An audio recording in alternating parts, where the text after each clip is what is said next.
Speaker आन के बिस्मिल्लाहिर्रहमानिर्रहीम नहमदु व नुसल्ली अला रसूलिल करीम अम्मा बाद औज़ु बिल्लाहि मिनश शैतानिर रजीम अनगिनत दुरूद व सलाम नबी पाक। सबसे पहले तो मैं अपना इंट्रोड्यूस करना चाहता हूँ।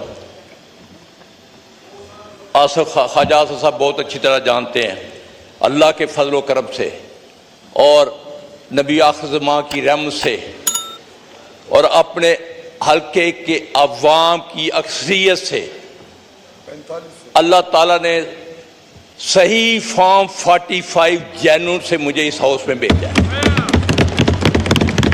और इसके गवाह ख्वाजा साहब खुद होंगे, पूरी नून लीग होगी। मैं अल्लाह के फजल व करम से मुझे फ़ख्र है कि मैंने पाकिस्तान की बेहतरीन अदारे में 32 साल सर्विस की और यह भी फ़ख्र है कि मैंने दुनिया की टॉप मोस्ट इंटेलिजेंस में 7.5 साल मुल्क की खिदमत की। और मैं यहां शर्म व हया के बाद यह कहूंगा, ख्वाजा साहब या कोई बंदा उठ के कह दे इतने सेंसिटिव अदारों, इतने इंपॉर्टेंट अदारों पे होते हुए जहां करोड़ों पे पीछे बात से कि एक पैसे की करप्शन नहीं की। और मुझे फख्र है और मेरा महकमा भी इस चीज को मानता है, लेकिन आज मुझे गिला है, मुझे शर्म आ रही है कि अल्लामा इकबाल के शहर में शर्म व हया का फुकदान है। जो रियाना डार के साथ हुआ, जो उसकी फैमिली के साथ हुआ, वो तारीख का एक स्याह बाब बन चुका है। मैं दोबारा रिपीट करता हूं, वो शर्म व हया के साथ सियालकोटी तारीख का स्याह बाब बन चुका हुआ है।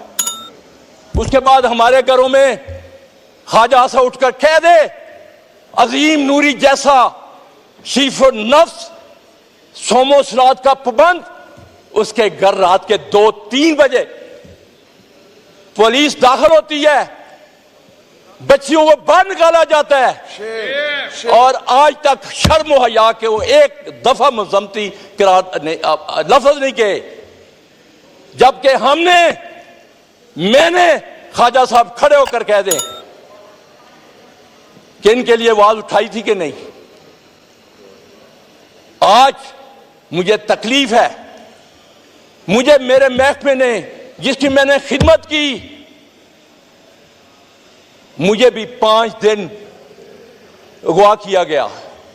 मैं ऊपर अल्लाह के नाम लिखे हुए हैं, झूठे पे अल्लाह ने लानत भेजी हुई है। मैं जो बात कहूंगा एक सही बात करूंगा। एक दफा जब हम बरसरकदार थे, यही ख्वाजा आसिफ रिश्तेदारी पुराने तलकात का पहाड़ जोड़ते थे। और मुझे सबसे बड़ी तकलीफ यह है कि जिस थाली में खाते हैं उसी में सुराख करते हैं। खुदारा मुझे इस अवाम में मैं इसकी बेतुकीनी देखकर, मुझे कम से कम पहली दफा मैं आया हूं, एक शौक से आया था, क्योंकि मैं इससे पहले स्पीकर, डिप्टी स्पीकर साहब, नैब पिशावर रेज की, 2.5 साल नैब में रहा, केपीके के लोग यहां बैठे हुए हैं और बड़े बड़े लोगों को पकड़ा, क्योंकि मेरा ईमान है कि पानी हमेशा ऊपर से नीचे आता है, करप्शन ऊपर से शुरू होती है।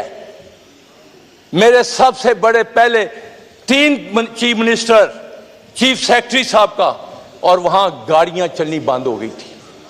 उसके बाद कि एंटी करप्शन पंजाब को मैंने रीवैम्प किया,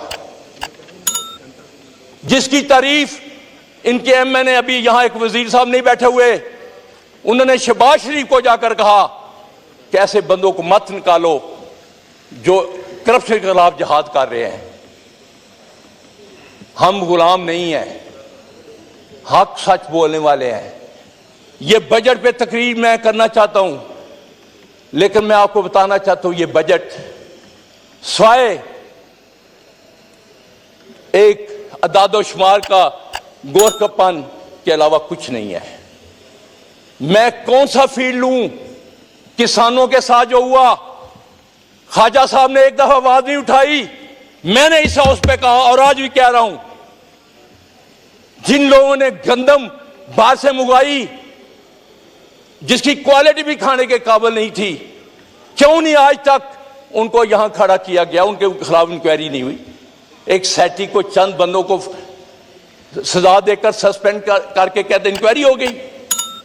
मैं स्पीकर साहब इस हाउस में आईपीपी जो हमारी हड्डियां निचोड़ गया है, जो गरीबों का खून निचोड़ गया है, क्या स्पीकर साहब आपकी तवज्जो 2 मिनट चाहता हूं। डिप्टी स्पीकर साहब,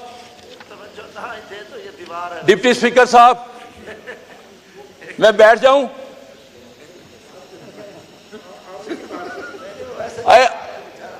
स्पीकर साहब, आईपीपी कौन सा मुल्क है? उनको लाएं चेहरों के यहां वजीर जो एनर्जी है वो आकर बताए कि उसमें कौन कौन से हिस्सेदार हैं।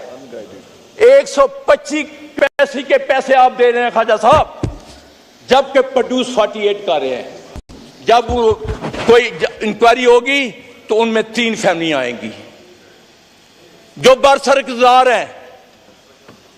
गरीब का खून चूसा जा रहा है। ख्वाजा साहब, मैं कल भी 2 दिन हल्के में था, लोग बद दुआएं दे रहे हैं इस हुकूमत को। हम यहां सिर्फ मुराद लेने के लिए बैठे हैं, उनकी कोई आवाज नहीं उठाता। जो ज़राअत का हाल किया इन्होंने, अभी तक लोगों की जो गंदम है खराब हो रही है। आड़ती से पैसे किसान लेकर अगली फसल बोता है, वो आड़ती उसको 20-21 रुपए से खरीद